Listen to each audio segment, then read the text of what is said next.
अभी मैं एक प्रॉब्लम को डिस्कस करूंगा। इस प्रॉब्लम को जेईई मेन 2024 में पूछा गया है। देखिए ये क्वेश्चन आपका क्या है कि projectiles A and B are thrown at angles of 45 degree and 60 degree with vertical respectively from top of a 400 metre high tower if their ranges and times of flight are same, the ratio of their speeds of projection VA and VB is। तो मैं आपको starting में ही बता देता हूं कि ये question आपका 100% आपका रॉन्ग है। देखिए ये क्वेश्चन आपका क्यों रॉन्ग है, इस चीज को समझने के लिए आप मेरा जो भी एक्सप्लेनेशन है उसको शुरू से अंत तक आप देखिए। यहां पे देखिए क्या है कि projectiles A and B are thrown at angles of 45 degree and 60 degree, यानी प्रोजेक्टाइल ए को वर्टिकल से, देखिए वर्टिकल का मतलब देखिए यहाँ पर क्या होगा, जैसे मान के चलिए आप ऐसा समझिए कि ये वर्टिकल है आपका, यही आपका वर्टिकल लाइन है और वर्टिकल से अगर प्रोजेक्टाइल ए को 45 डिग्री के एंगल पर अगर प्रोजेक्ट किया जा रहा है तो यहाँ पर दो पॉसिबिलिटी हो सकता है।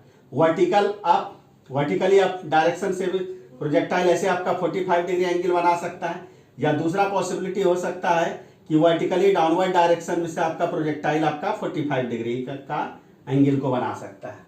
तो इस प्रॉब्लम को आप सॉल्व कर सकते हैं दोनों ढंग से। वर्टिकली अपवर्ड डायरेक्शन से भी आप 45 डिग्री के एंगल को मानते हुए प्रॉब्लम को सॉल्व कर सकते हैं, और वर्टिकली डाउनवर्ड डायरेक्शन से भी 45 डिग्री के एंगल को मानते हुए आप प्रॉब्लम को सॉल्व कर सकते हैं। उसी ढंग से 60 डिग्री के लिए भी आपका सेम यही दो केस आपका हो जाएगा, यानी 45 डिग्री और 60 डिग्री दोनों एंगल का मेजरमेंट आप वर्टिकली अपवर्ड डायरेक्शन से करिए, या दोनों एंगल का मेजरमेंट आप वर्टिकली डाउनवर्ड डायरेक्शन से कीजिए। अब यहां पर देखिए जो टावर है उस टावर का हाइट देखिए प्रॉब्लम में आपका दिया हुआ है। मान के चलिए यही आपका टावर है, ये आपका अर्थ का सरफेस हो गया, और अर्थ के सरफेस से जो है टावर का हाइट आपका प्रॉब्लम में दिया हुआ है आपका 400 मीटर, यानी एच का वैल्यू यहां पर आपका 400 मीटर है। अब देखिए हम लोग यहां पर क्या है कि यही टॉप ऑफ अ टावर से प्रोजेक्टाइल को प्रोजेक्ट किया जा रहा है।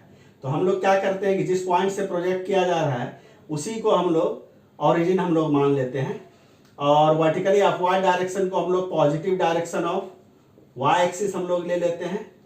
और यहां पर देखिए क्या है कि ऑरिजिन से राइट की तरफ हॉरिजॉन्टल डायरेक्शन को हम लोग पॉजिटिव डायरेक्शन ऑफ हम लोग एक्स एक्सिस हम लोग ले लेते हैं।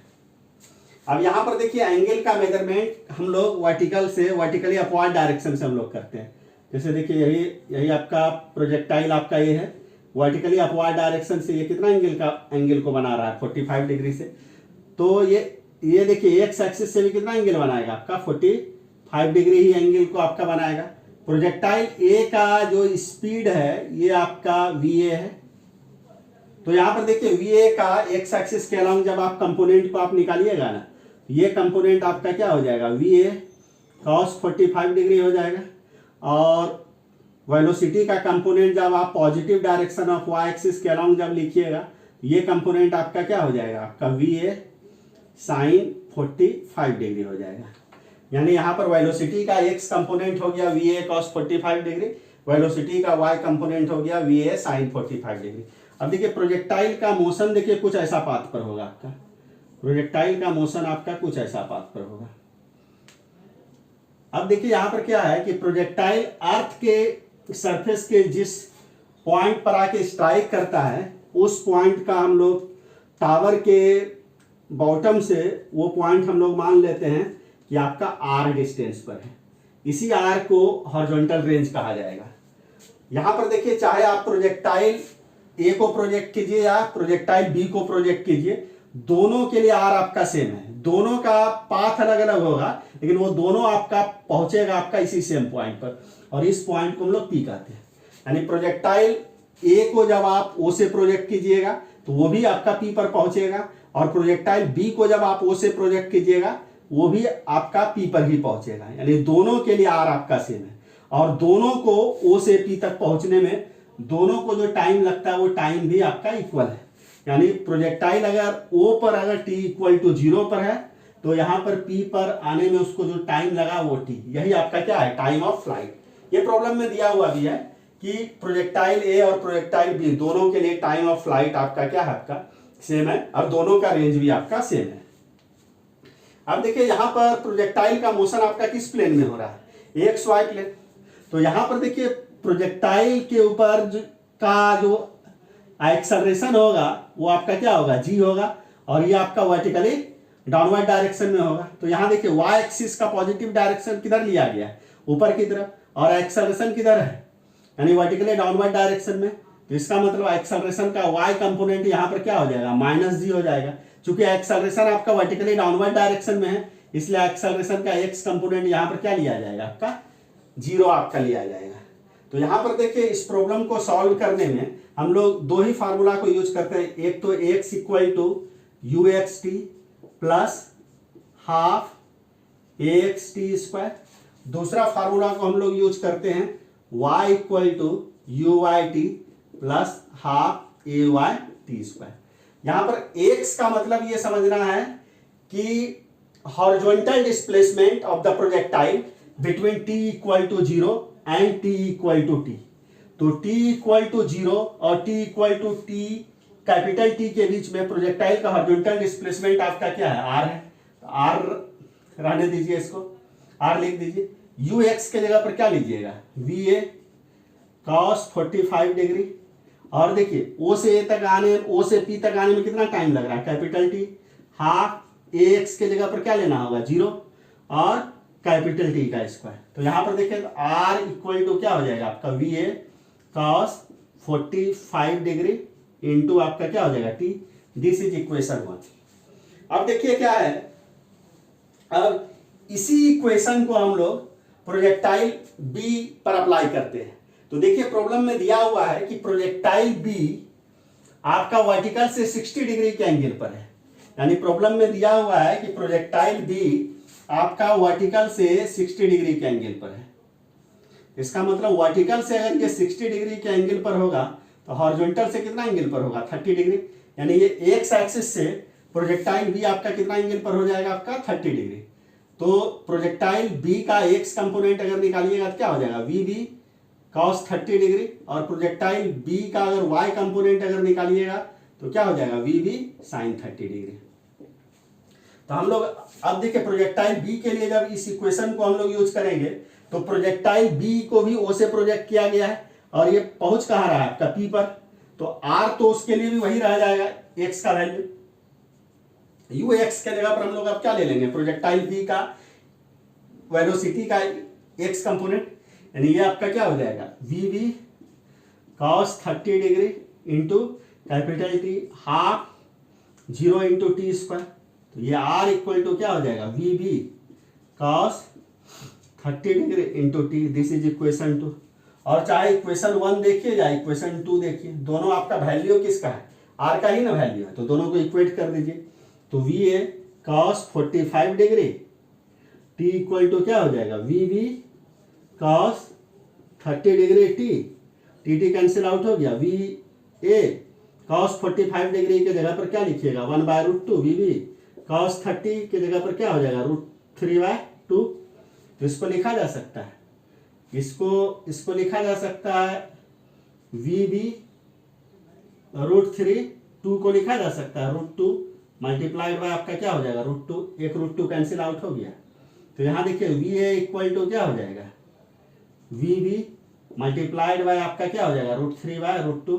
यानी यहाँ से इसको देखिए लिखा जा सकता है VA by VB equal to क्या हो जाएगा आपका, √3/√2।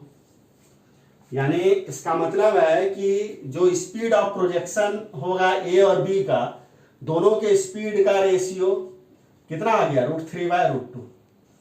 यानी हॉरिजॉन्टल रेंज से जो रेशियो आ रहा है वो √3/√2 आ रहा है आपका। तो देखिए ये ऑप्शन तो ऐसे भी कहीं दिया हुआ है भी नहीं।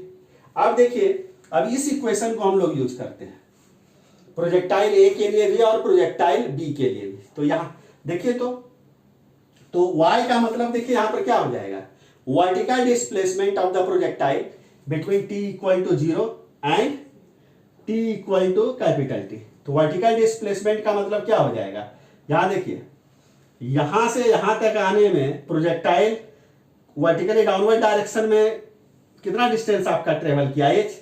तो चूंकि ये एच जो है वह पॉजिटिव वाई एक्सिस के अपोजिट डायरेक्शन में है ना, ये एच आपका किधर है, निगेटिव वाई एक्सिस के अलॉन्ग है। तो यहाँ पर वाई के जगह पर क्या लेना होगा, माइनस एच। तो वाई के जगह पर हम लोग माइनस एच ले लेते हैं, इक्वल टू आपका क्या हो जाएगा, यू वाई। यू वाई क्या लेना होगा, V A sine 45 degree into आपका क्या हो जाएगा T plus half A Y के जगह पर क्या हो जाएगा माइनस जी, और ये आपका क्या हो जाएगा टी स्क्वायर हो जाएगा, क्योंकि ए वाई के जगह पर माइनस जी। तो ये देखिए क्या हो जाएगा, minus H equal to V A sine 45 degree T minus half G T square. देखिए इसी सेम इक्वेशन को हम लोग अब प्रोजेक्टाइल बी के लिए यूज करते हैं। तो देखिए प्रोजेक्टाइल बी को भी प्रोजेक्ट किया गया ओ से, और वो भी पहुंच कहाँ रहा है आपका, सेम पॉइंट पी पर। तो यहां पर भी टाइम आपका क्या लग रहा है, उतना ही लग रहा है, और पॉइंट भी आपका क्या है, सेम ही पॉइंट पर पहुंच रहा है। तो यहां पर भी जो प्रोजेक्टाइल बी का जो वर्टिकल डिस्प्लेसमेंट होगा वो आपका क्या होगा, माइनस एच, क्योंकि ये डिस्प्लेसमेंट आपका किधर है, आपका निगेटिव वाई एक्सिस के अराउंड है, इसलिए इस डिस्प्लेसमेंट को यहाँ पर माइनस लिया जाएगा। तो बी के लिए भी क्या लिखना होगा, माइनस एच। आपका क्या हो जाएगा, बी का वेलोसिटी का वाई कंपोनेंट आपका क्या हो जाएगा, V A sine 30 degree into T, T तो वही है, minus plus half A Y minus G T square. तो ये क्या हो जाएगा, minus H equal to V A sine 30 degree T minus half G T square. तो देख रहे हैं ये आपका ये जो इक्वेशन है, ये इक्वेशन किसके लिए है, प्रोजेक्टाइल ए के लिए, और इस इक्वेशन को जो देख रहे हैं ये इक्वेशन आपका किसके लिए, प्रोजेक्टाइल बी के लिए। अब दोनों में देखिए माइनस एच का ही ना वैल्यू है, तो दोनों वैल्यू को आप क्या करिए, इक्वल कर दीजिए। तो दोनों वैल्यू को आप जैसे इक्वल करिएगा तो क्या हो जाएगा, V A sine 45 degree into T minus half G T square equal to क्या हो जाएगा, V B sine 30 degree into T minus half G T square. तो देखिए बोथ साइड से हाफ जी टी स्क्वायर को कैंसिल आउट कर दीजिए, दोनों साइड से देखिए टी टी भी आपका क्या हो गया, कैंसिल आउट। तो बचा देखिए आपका क्या, आपका देखिए यहाँ क्या बचेगा, लेफ्ट हैंड साइड में आपका बचा V A sine 45 degree, right hand side में बचा आपका वी बी साइन 30 डिग्री। तो देखिए तो वी ए साइन 45 डिग्री को क्या लिखिएगा, 1/√2, साइन 30 डिग्री को क्या लिखिएगा, 1/2। इसको लिखा जा सकता है वी बी 1/2 को 1/√2 मल्टीप्लाइड बाय क्या हो जाएगा, 1/√2। यहाँ देखिए 1/√2 एक 1/√2 कैंसिल आउट हो जाएगा। तो यहाँ पर देखिए आपका हो क्या जाएगा, वी ए इक्वल टू देखिए तो क्या हो जाएगा, वी ए इक्वल टू हो जाएगा आपका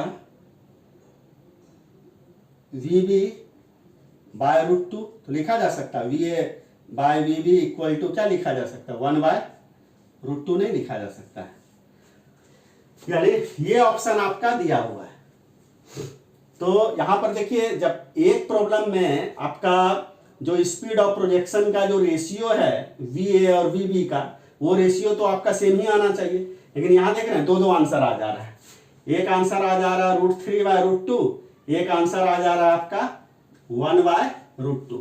इसलिए ये आपका जो प्रॉब्लम है, ये प्रॉब्लम 100% आपका रॉन्ग है। तो इस प्रकार से इस क्वेश्चन को मैंने डिस्कस कर दिया। अगर इस क्वेश्चन के सॉल्यूशन को समझने में आपको कहीं पर भी किसी भी ढंग का डाउट आएगा तो आप कमेंट आप जरूर कीजिएगा।